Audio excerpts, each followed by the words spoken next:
I think it does exist, and it's up to us and how we It react, is. right? I don't Yeah. buy into that. I think fear It's is a very real. right? Fear is very real. Yes, Mm-hmm. I tried. I mean, I felt the fear for 2 years. Yeah. I left my husband twice, and it was very, very scary.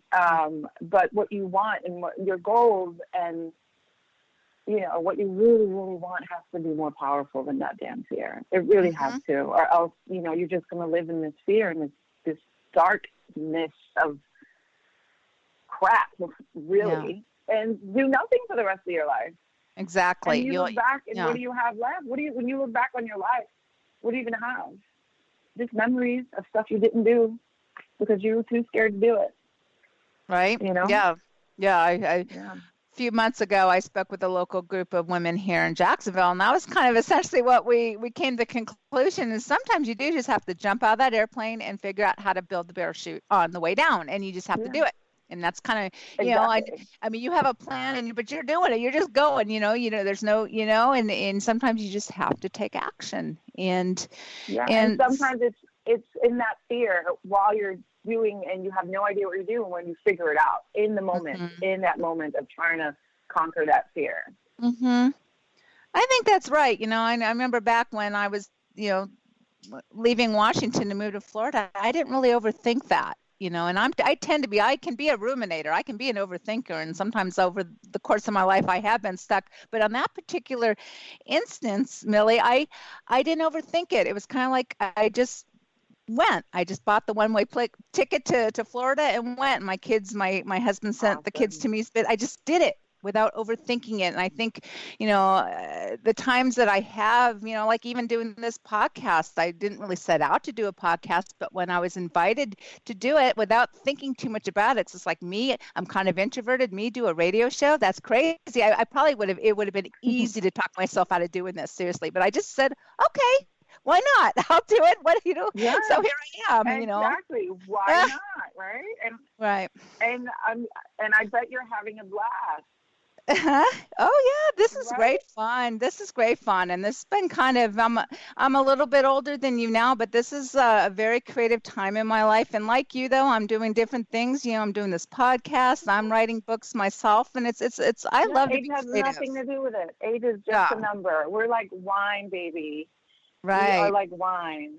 We get better with age. I totally, that's how I feel. I love this time in life. I wouldn't want to be, yeah, I'm totally with you on that. So this show is going to go by quickly. So I understand you're the No author of worries. 12 books. So what do you write about? Wow. I write a little bit of everything. My brain never stops. Mm-hmm. Literally, even when I'm sleeping, I constantly think of new story ideas. But mostly romance. I have two Okay. poetry books that are out. But yeah, mostly romance. That's my thing. Okay. And then you're coaching other women specifically in dealing with divorce, or tell us a little about your business, and then we'll share with our listeners how they can learn about working with you. So how do you help other women these days? I coach women who want to transition into like whatever next stage of their life they want to Mm-hmm. transition in, but they're afraid to do it because of all the things that we just discussed. Mm-hmm. Um, my clients are mostly around our age, have had, confidence issues, have dealt with different types and levels of trauma in their lives, even some from childhood, really bad childhood trauma. And so anyone that can really deal with the rawness, they're just really tired of, sugarcoating everything, hearing, those little nice words. I'm from New York. I am not, I don't sugarcoat anything. So I'm a Mm-hmm. really hard coach when it comes to doing that. It's more like I'm coaching a friend, but in a really harsh way. Mm-hmm. That's just the way that I do it, though. I do everything that way. I do everything, just rip off the Band-Aid kind of thing. You're a real tough I love, huh? am currently taking time off from coaching, though. Okay. As I'm settling into this new stage in my life, I decided to take some time off. Because to be honest, I am not sure. The coaching is going into the next level, next phase, and I'm not sure right now what I want to do with that. And so I owed it to myself and my clients and my followers to take the time off. So that's what I'm doing right now. Yeah, I've taken a pause on everything in my life. I've taken a pause from writing. I've taken a pause from coaching because often than not, we go into this cycle of go, go, go, and then we lose focus on what the end result is, what our ultimate goal really is. And as I settle into this new life, especially with the dating scene, which is crazy in Bangkok, I realized that I just needed to focus more on me before I can focus on other people, because I take on other people's issues. I'm an empath, so if someone's going through something, I feel it so much more. And then I make their problems my problems. So I have to learn how to create those energetic boundaries in order for me to continue to coach and be helpful. And so I can't do that if I'm now going into this new phase in my life, which is unknown to me right now. Well, good for you for knowing yourself well enough to give yourself that time in that space to pause and reset and give yourself, self-work. Yeah. Self-work most of us don't do. We don't do the hard work. We don't take that inner look into our lives, into our cycles.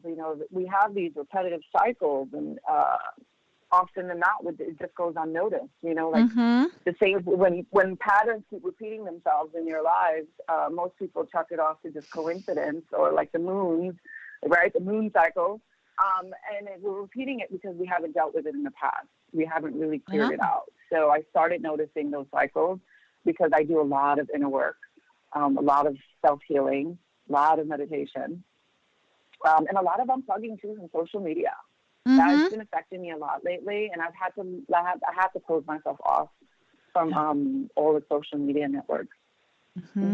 Give yourself that time. Well, we're going to run out of this show goes by really fast, and I could tell I wish I had another hour with you. But so I'm just going to. I know any minute that my producer's going to say, okay, 2 minutes left. So you're doing something that I think many of us really just fantasize about or dream about once in a while. What's it like to live in a foreign country? I know, like, I sometimes fantasize about living in France or Italy, or so there you are, you're there in Thailand now, and but you and you have aspirations to live in Spain. So what's it like? What's it like and you're from New York, so that you're that's quite a different culture, and I'm sure a lot of us out there listening are just curious about that. I mean, we could fill up a whole show just talking about that. Yeah, you really actually can. interesting.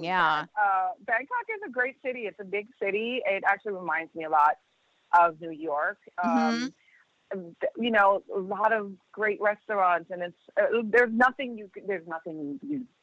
you can really literally come here without a suitcase. You don't even need to pack anything. The food is awesome. The people are nice. The typical language barrier that happens when you move to a foreign country and, English is not the first language. I have made some fabulous friends.